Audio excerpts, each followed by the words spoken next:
말씀을 나누었습니다. 창세기 50장은 오늘 저녁에 말씀을 나누도록 하겠고, 오늘 이제 2005년도 첫 예배부터는 출애굽기의 말씀을 상고하겠습니다. 오늘 출애굽기 1장을 통해서 고난을 통한 교회 성장이라 하는 제목으로 말씀을 나누겠습니다. 출애굽기의 저자가 누구냐 하는 데 대해서는 저자가 모세라 하는 데 대해 아무런 이견도 없습니다. 창세기는 시작의 책인 반면에 출애굽기는 구원의 책입니다. 이스라엘 백성들이 애굽에서 핍박을 당하고 노예 생활을 하다가 하나님의 구원의 역사로 말미암아 이제 출애굽을 하게 되고 광야에 40여 년 방황하다가 가나안 땅으로 들어가게 된 영적인 여정을 그리고 있습니다. 이스라엘 백성들이 이렇게 애굽에서 구원받고 또 나아가서 그들은 야곱의 한 가정으로부터 시작해서 법률과 조직을 갖춘 하나의 국가로 성장을 하게 되는 것입니다. 이 과정을 그린 것이 출애굽기입니다. 출애굽기에는 특별히 많은 모형들이 나오고 있습니다. 그래서 우리가 출애굽기의 모형을 잘 이해를 해야 신약성서에 나타난 중요한 교리들을 바르게 이해할 수가 있는 것입니다. 출애굽기에는 수없이 많은 모형이 있지만 우리가 이해할 때 중요한 것은 네 가지입니다. 첫째로는 애굽은 세상의 모형입니다. 애굽이라고 하는 것은 하나님의 백성을 핍박하고 노예로 삼고 하나님의 백성을 타락시키기 원하는 그러한 세상의 모형이 애굽입니다. 바로 왕은 무엇의 모형이냐? 바로 사단의 모형입니다. 이 세상 신의 모형으로서 하나님을 대적하고 스스로 경배받기를 원하고 하나님의 백성을 핍박하고 노예 삼는 주체가 되는 것이 바로 왕입니다. 바로 왕은 사단의 상징입니다.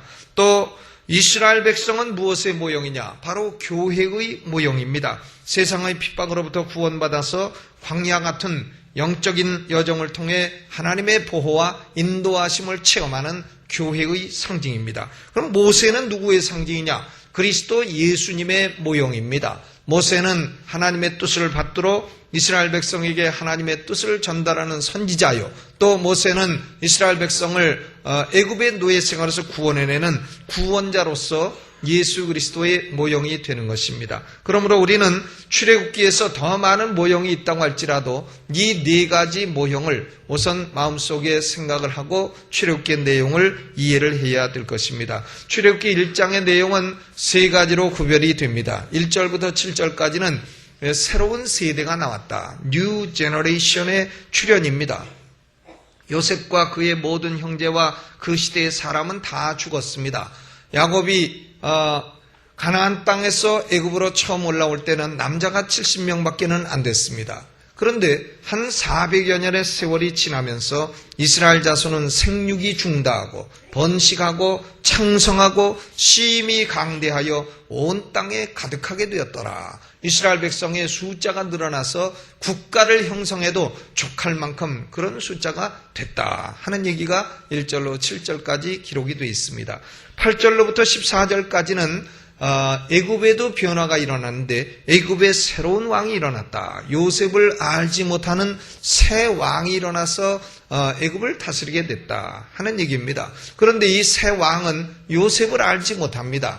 요셉이 애굽에 와서 애굽 사람들에게 어떤 역할을 하고 애굽 사람들이 이제 기근으로 죽을 때에 어떻게 은혜를 베풀었는가 하는 것을 이 사람은 알지 못합니다. 왜 그러냐면 이 애굽의 새로운 바로 왕은 힉소스족 출신이기 때문입니다. 북방에서 쳐들어와서 애굽을 점령했습니다. 그렇기 때문에 요셉이 애굽에 베푼 은혜를 전혀 알지 못하는 왕이었습니다. 그래서 이 새로운 바로 왕은 이스라엘 백성들을 위협으로 간주했습니다. 이 사람들이 숫자가 늘어나면 혹시라도 전쟁이 일어날 때에 반란군하고 연합을 해서 애굽에 반란을 하면 어떻게 될까 해서 그것을 걱정해서 이스라엘 백성을 심하게 핍박을 한 사건이 14절까지 기록이 되어 있습니다.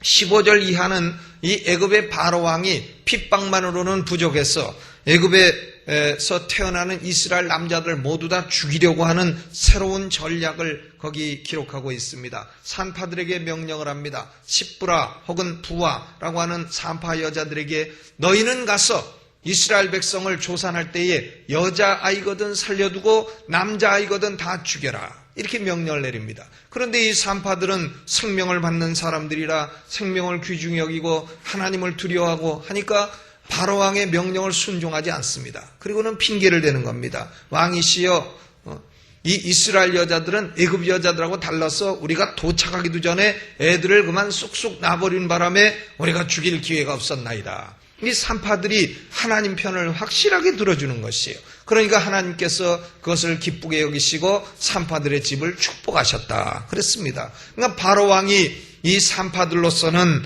이스라엘 백성을 죽일 수가 없겠다 생각하니까 새로운 명령을 내립니다. 그것은 이스라엘 백성들은 남자아이면은 태어나면 모두 다 하수에 던져버려라. 물속에 던져서 물속에 익사시켜버려라. 해서 애굽왕 바로는 이스라엘 백성을 핍박하고 이스라엘 백성을 진멸하고자 하는 그런 계획을 세운 것입니다. 그런데 출애굽기 1장 이 핵심적인 말씀은 뭐냐? 핵심적인 말씀은 바로 12절입니다. 우리가 12절을 함께 봉독하겠습니다. 시작. 그러나 학대를 받을수록 더욱 번식하고 창성하니 애굽 사람이 이스라엘 자손을 인하여 근심하였다 그랬습니다. 이스라엘 백성은 학대하고 핍박받고 진멸하고 죽이려고 하면 희한하게 더욱더 번식하고 창성하고 늘어나고 부흥되고 그런 역사가 일어나더라 그 말입니다. 하나님의 백성들에게는 학대든 고난이든 핍박이든 간에 그것이 도리어 번식하고 창성하는 도구가 되더라 그 말입니다. 우리 이 세상에 사는 모든 사람들은 성경 창세기의 말씀에 따르면 뱀의 후손과 여자의 후손으로 갈라지는 것입니다. 뱀의 후손은 불신자들이에요. 여자의 후손은 예수 그리스도를 믿는 하나님의 백성들입니다. 이 뱀의 후손들은 뱀처럼 교활한 갖가지 수단을 동원해서 여자의 후손을 핍박하고 잔멸하려고 합니다. 그러나 때로는 뱀의 후손이 승리하고 여자의 후손들이 패배하는 것 같아도 하나님께서 개입을 하시게 되면 전세가 역전됩니다. 하나님은 언제나 개입하시면 저주를 바꾸어 축복이 되게 하십니다. 우리가 성경에서 모압왕 발락이가 술사 발람을 고용해서 뇌물을 주고 너는 이스라엘 백성을 저주하라 하지만 발람이 입을 열어서 저주하려고 할 때 어떻게 됐습니까? 도리어 발람의 입이 축복으로 변해서 이스라엘 백성을 4번이나 축복하고만 사건이 기록이 되어 있지 않습니까? 뱀의 후손은 하나님의 백성을 저주하려고 해도 하나님은 도리어 그것을 축복으로 바꿔주시는 하나님이신 것입니다. 뱀의 후손은 하나님의 백성을 진멸하고 핍박하고 없애버리려고 해도 하나님은 도리어 그것을 번식하고 창성하고 부흥케 하는 도구로 사용하시는 것입니다. 출애굽기 1장이 우리에게 증거하고 있는 진리는 뭐냐? 하나님의 백성들에게는 고난과 어려움과 핍박이 도리어 축복과 부흥과 성장의 수단이 되는 것이다 하는 것이 출애굽기 1장이 명백히 증거하고 있는 진리인 것입니다. 그러므로 우리가 이제 맞이하게 되는 2005년은 우리가 볼 때 참으로 밝은 그림이 그려지지 않는 해가 아닙니까? 지금도 전 세계에 참 기근이 일어나고 지진이 만연하고 해일이 일어나고 사람이 죽어도 한두 명이 죽는 것이 아니라 수만 명, 수십만 명이 한꺼번에 죽는 참 국제적으로도 어려운 시대입니다. 또 우리가 국내적으로도 어려운 시대가 아닙니까? 요셉을 알지 못하는 새로운 왕이 일어났다 한 것처럼 우리가 참으로 이전 시대와는 다른 사상을 가진 새로운 통치 그룹이 이 세상에 우리 대한민국에 일어나서 우리가 국내적으로나 외적으로 참으로 어려운 시대가 예상이 된다 하는 2005년을 우리가 맞고 있는 것입니다. 그러나 아무리 2005년에 어려움이 있고 환란이 있고 핍박이 있다 할지라도 하나님께서는 그것을 바꾸어서 대부흥의 역사를 이룰 줄로 믿으시기 바랍니다. 그렇기 때문에 우리 교회의 표 가운데 하나가 대부흥을 이루자는 것입니다. 왜 어려운 시대에 대부흥을 이루냐? 교회의 부흥은 어려운 시대에 오는 겁니다. 그렇기 때문에 우리가 대부흥을 기대하며 기도하는 것입니다. 하나님의 백성들이 핍박받으면 도리어 번창한다 하는 진리가 어떻게 입증이 됩니까? 3가지로 입증이 될 수가 있습니다. 먼저 이스라엘 백성의 역사에서 입증이 되는 것입니다.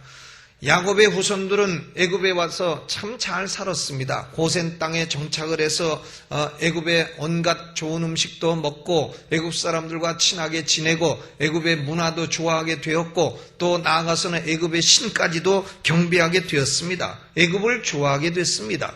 고센 땅도 좋아하게 됐습니다. 그런데 이 새로운 바로 왕은 이스라엘 백성이 번창하는 것을 좋아하지 아니했습니다. 반란군이 될까봐 두려워했습니다. 그래서 세상에 지혜를 냈습니다. 이스라엘 백성에게 무거운 짐을 지어보자 그랬습니다. 그래서 새로운 계획을 낸 것이 뭐냐면 바로를 위해서 국고성을 짓자. 국고성이라고 하는 것은 양곡을 저장하는 성입니다. 비돔과 라암셋이라고 하는 두 군데의 국고성을 짓자. 왜 두 군데 짓느냐? 한 군데 아예 크게 짓지 않고. 그것은 이스라엘 백성을 양분시키기 위한 겁니다. 분열시켜서 그래서 힘을 약화시키기 위한 것이에요. 그리고는 이스라엘 백성들에게 하참으로 어려운 일만 골라서 시킵니다. 흙 이기기, 벽돌 만들기, 농사 짓는 일, 고역을 시키고 무서운 감독을 두어서 채찍으로 다스리고 이스라엘 백성을 노예로 삼았습니다. 그래서 결국 시도하는 것은 뭐냐면 이스라엘 백성의 영혼을 쇠잔케 하고 힘을 쇠약하게 하고 결국은 아무 힘도 없어서 반란을 일으킬 수 없는 그런 백성으로 만들고자 한 것입니다. 그런데 하나님은 이 바로왕의 계획을 어떻게 바꾸셨습니까? 도리어 이스라엘 백성들에게 좋은 훈련의 기회로 만들어주신 것입니다. 바로왕의 이 핍박이 이스라엘 백성에게는 도리어 축복이 됐습니다. 이스라엘 백성들은 이제는 고센 땅도 싫어하게 됐습니다. 애굽과도 정이 떨어지게 됐습니다. 아하, 이 애굽은 우리가 살 영원한 땅이 아니구나. 하나님께서 우리에게 언약하신 땅은 애굽이 아니라 가나안 땅이구나 하는 것을 다시 기억하게 된 것입니다. 그리고는 하나님께 기도하지 않던 이스라엘 백성들이 드디어 하나님께 부르짖기 시작합니다. 출애굽기 3장 9절에 보니까 이제 이스라엘 자손의 부르짖음이 내게 달하게 되었도다. 하나님 말씀하십니다. 이스라엘 백성이 하나님이여 우리가 죽게 됐습니다. 하나님 우리가 노예돼서 핍박을 받으니 괴롭습니다. 우리를 살려주시오. 애굽에서 건져주셔서 하나님이 약속하신 땅 가나안으로 돌아갈 수 있게 하여 주옵소서. 이렇게 부르짖은 것이 하나님께 상달됐다 그랬어요. 우리는 기도를 해도 하나님께 상달되는 기도하는 한 해가 되시기를 예수 이름으로 축원합니다. 기도도 가다가 또 땅에 떨어지는 기도는 응답이 되지 않는 것입니다. 기도가 하나님께 상달이 돼야 돼요. 하나님의 보좌에 올라가야 응답이 오는 것입니다. 소식이 가야 답이 올 거 아니겠어요? 가다가 말면 무슨 답이 오겠느냐 그 말이에요. 여러분이 올 한 해 응답받기 원하시는 기도 제목이 있으시면 천국에 상달되는 역사가 있으시기를 주의 이름으로 축원합니다. 이스라엘 백성들이 고통을 받으면서 부르짖은 것이 하나님께 상달되었다 그랬어요. 그동안에 기도하지 않던 이스라엘 백성들이 하나님께 기도하기 시작한 것입니다. 애굽에 정떼고 가나안을 사모하고 기도하기 시작하고 이것은 바로 뭐냐면 하나님이 얻고자 했던 목적이었습니다. 바로왕은 핍박하지만 하나님은 선한 목적을 이루신 것입니다. 더 나아가서 바로왕은 이스라엘 백성의 남자아이들을 모두 죽이려 했습니다. 하수에 던져버리라 했습니다. 아니, 개도 나면 하수에 던지지는 않습니다. 그런데 사람이 낳는데 그것도 아들이 낳는데 그것을 물에 던져 죽이라. 얼마나 잔인한 조치입니까? 그런데 하나님께서는 이로 말미암아 누구를 일으켜 세워주셨느냐? 모세라고 하는 위대한 구원자를 세우신 것입니다. 모세는 물에 던져 죽이라 할 때에 모세의 어머니가 물에 던져 그냥 죽게 할 수는 없으니까 갈대 상자에 넣어서 모세를 물에 던졌습니다. 갈대 상자가 떠내려갑니다. 그런데 바로의 공주가 그곳에서 우연히 목욕을 하다가 갈대 상자를 발견하고 그리고는 이것이 히브리인의 아들이라 하는 것을 알면서도 집에 데려다가 기른 거 아닙니까? 그래서 모세는 바로의 공주의 아들이라 칭함받게 됐습니다. 그리고는 애굽 최고의 당대 최고의 교육을 시키게 된 것입니다. 만약에 모세 아버지 어머니가 돈 벌어서 궁중교육을 시키려면 등록금이 얼마나 됐겠어요? 그런데 그저 공짜로 그것도 다 얻어먹어 큰소리 쳐가면서 아들이라 칭함받으면서 궁중교육을 다 받고 그리고 모세는 이스라엘 백성을 애굽에서 건져내는 위대한 구원자, 위대한 참 하나님의 도구로 쓰임받게 된 것입니다.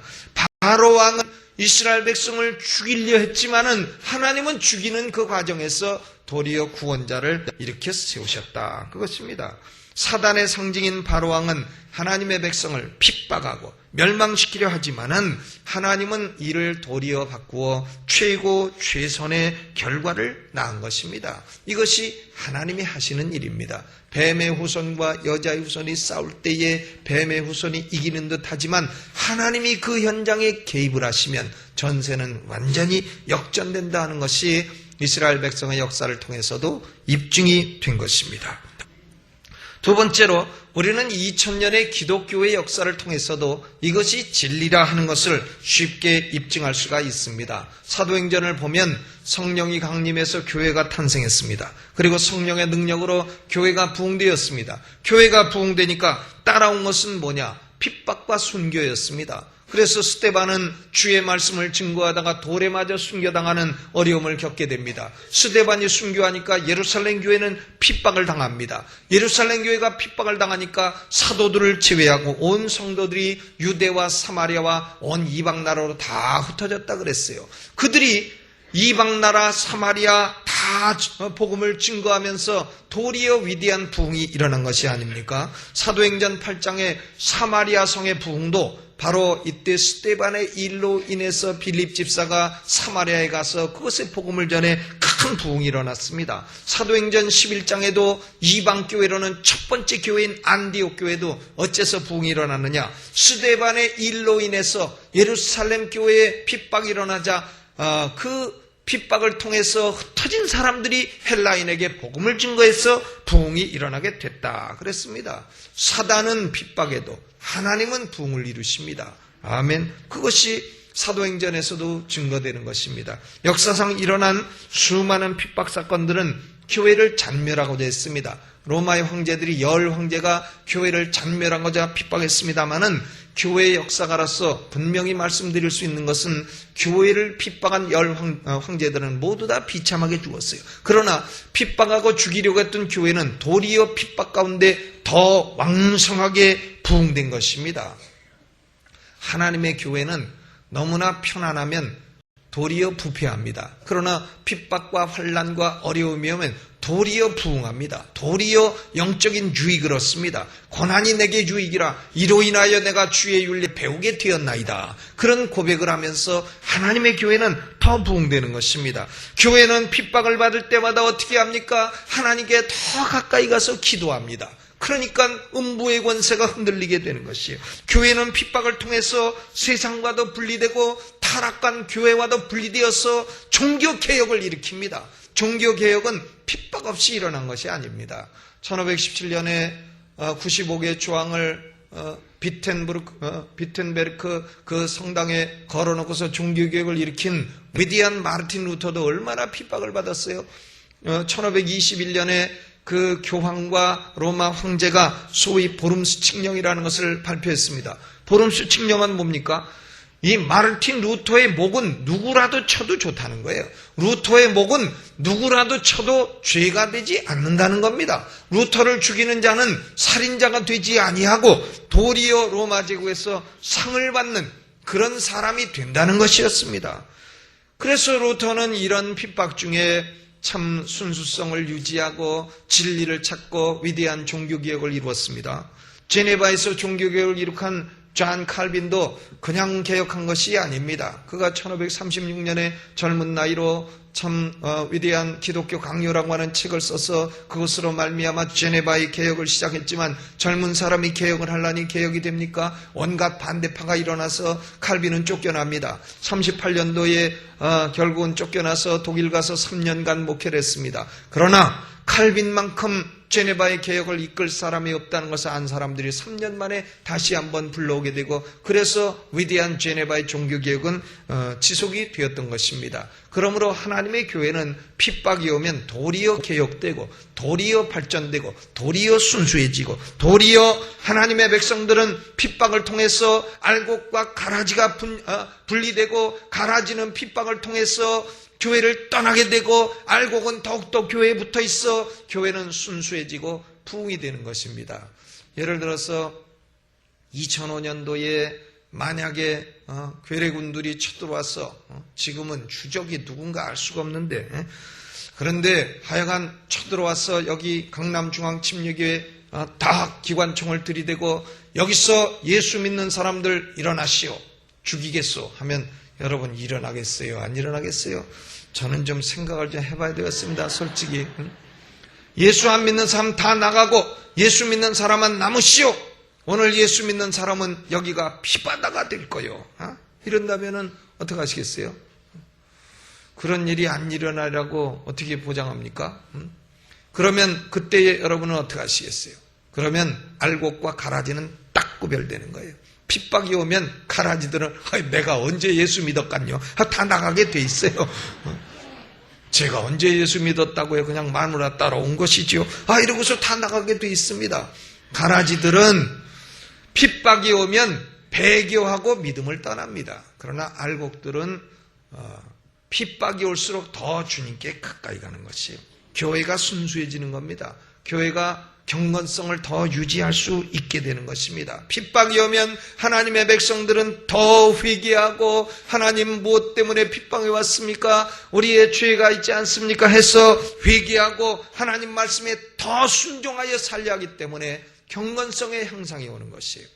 핍박이 오면 신앙의 위인들도 나오게 됩니다. 영국 사람들은 자기 교회 역사에 순교당한 사람들의 얘기를 책으로 모아서 기록을 해서 그걸 박스의 순교사화라 하는 책으로 만들어냈습니다. 그래서 영국의 그리스도인들은 성경 다음으로 그 책을 많이 읽습니다.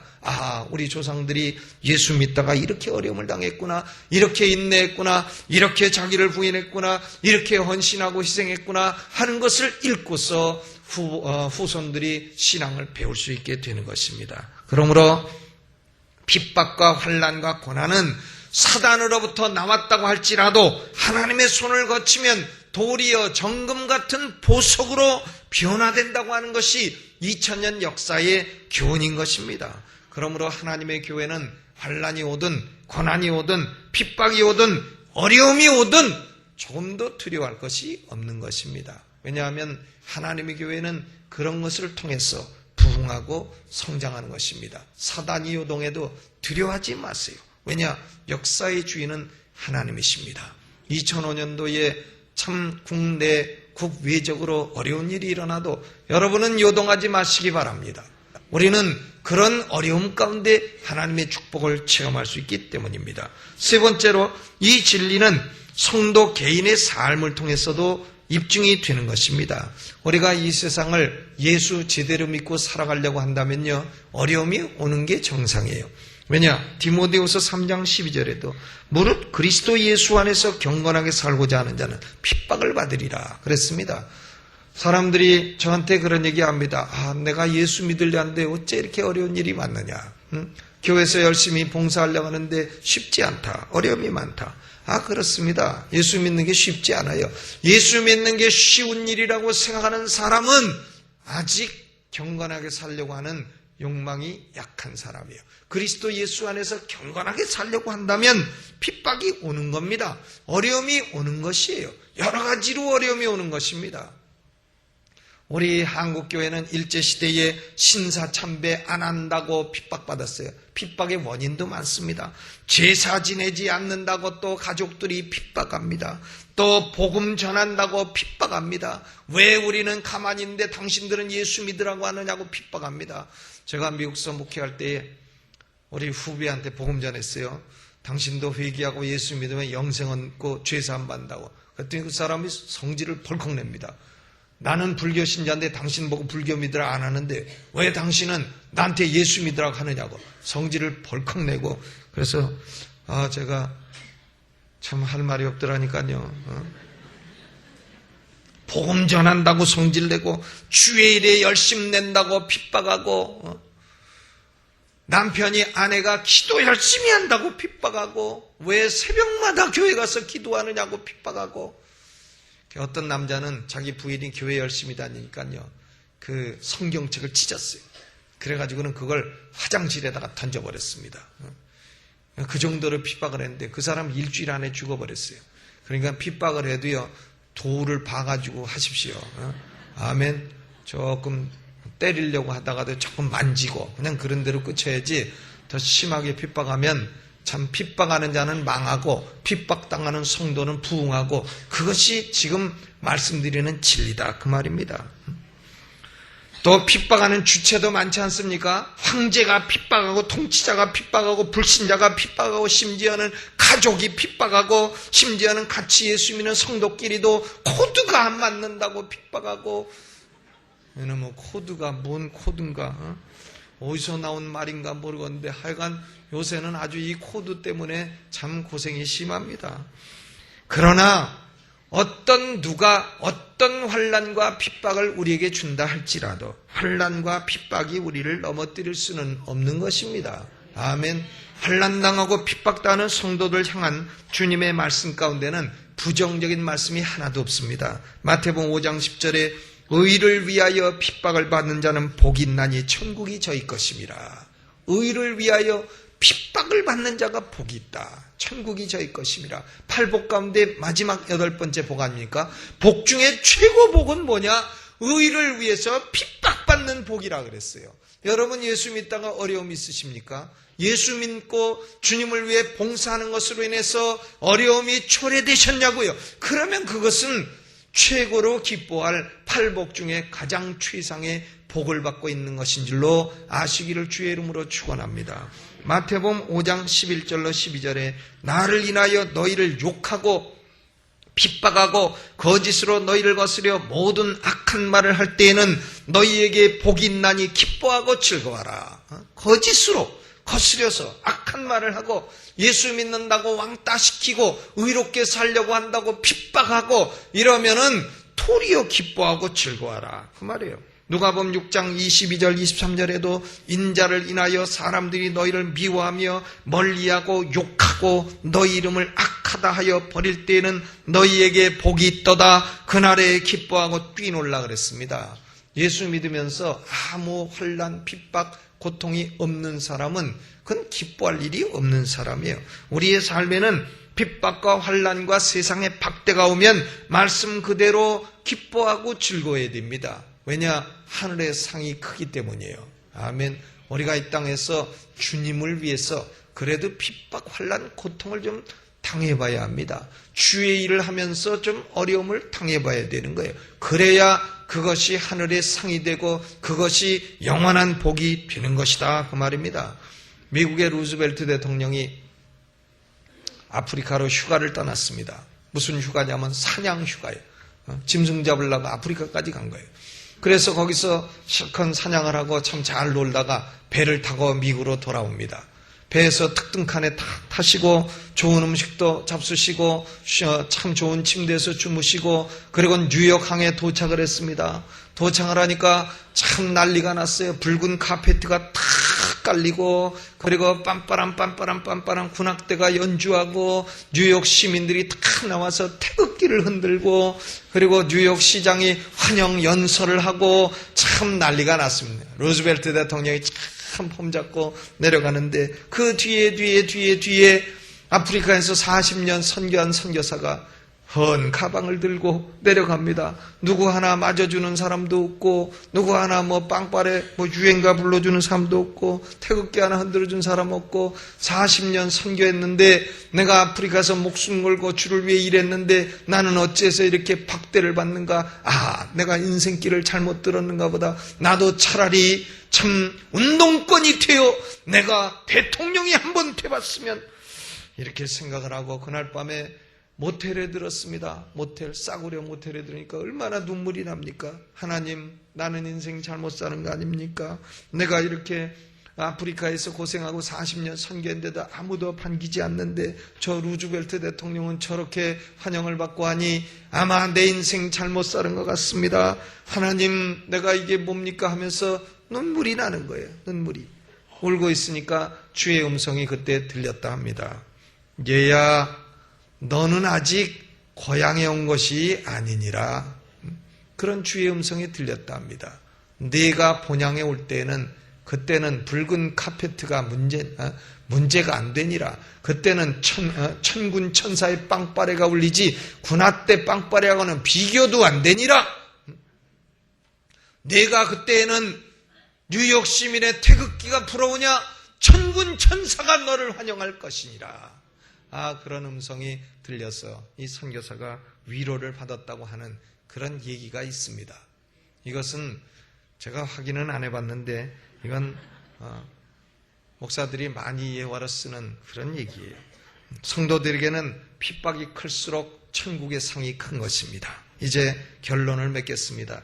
고난이 없이는 영광도 없습니다. 우리는 2005년에 여호와의 대사를 보기를 원합니다. 우리가 대부흥을 이루기를 원하고, 그리고 대도약의 역사를 이루기를 원하고, 우리는 대화합의 역사를 이루기를 원합니다. 그러나 이것은 고난이 없이, 어려움 없이는 이루어지지 않습니다. 여러분이 주를 위해서 함께 고난에 참여하고 함께 어려운 일을 헤쳐나가자고 하는 결단이 없이는 이루어지지 아니하는 것이다, 그 말이에요. 예수 그리스도도 부활의 영광, 승천의 영광, 하나님 보좌 우편에서 다스리시는 영광을 어떻게 받았습니까? 십자가의 고난을 거친 뒤에 받게 된 것입니다. 하나님의 교회는 핍박과 환난과 고난을 거치면서 부흥하는 것입니다. 우리에게 내적인, 외적인 환난과 핍박과 어려움이 와도 낙심하지 마십시오. 그것은 부흥을 주시고 축복을 주시고 우리에게 위로를 주시겠다 하는 하나님의 사인에 불과한 것입니다. 인생 살다가 환난이 와도 아무 의지할 신이 없는 사람은 참으로 불쌍합니다. 지옥에 떨어져도 건져줄 구세주가 없는 사람은 가련한 사람이에요. 이 세상에 참으로 가련한 사람은 누구냐? 도와줄 하나님이 안 계신 존재는 가련하고 불쌍한 사람인 것입니다. 오늘 아직도 예수 믿지 아니하고, 오늘 아직도 하나님의 존재를 의심하고, 오늘 아직도 하나님을 섬기지 아니하고 예수 그리스도를 구주로 마음에 영접하지 않은 사람이 있으시다면 오늘 이 자리에서 예수 믿으시기를 바랍니다. 예수 믿는 사람에게는 환난이 변하여 축복이 되는 것이에요. 슬픔이 변하여 춤이 되는 것이고, 베옷을 입을 일이 있어도 그것을 벗기우고 기쁨으로 띠띠우시는 것입니다. 왜냐하면 하나님이 우리와 함께 계셔서 우리를 돕는 자가 되시기 때문인 것입니다. 여러분, 2005년은 하나님이 일마다 때마다 여러분의 돕는 자가 되셔서 모든 어려움을 변하여 축복으로 바꾸시는 한 해가 되시기를 예수 이름으로 축원합니다. 오늘 이 말씀 생각하면서 우리 음악을 반주하는 중에 통성으로 기도합니다. 여호와여, 2005년 동안 나의 돕는 자가 되어주시고 내 삶의 환난, 고통, 핍박, 어려움이 와도 능히 바꾸어 축복이 되게 하여 주옵소서. 여호와여, 나의 슬픔이 변하여 춤이 되게 하여 주시고 베옷을 벗기우고 기쁨으로 띠띠워 주옵소서. 우리 주여 한번 크게 부르고 통성으로 기도합니다. 주여! 하나님, 우리 아버지,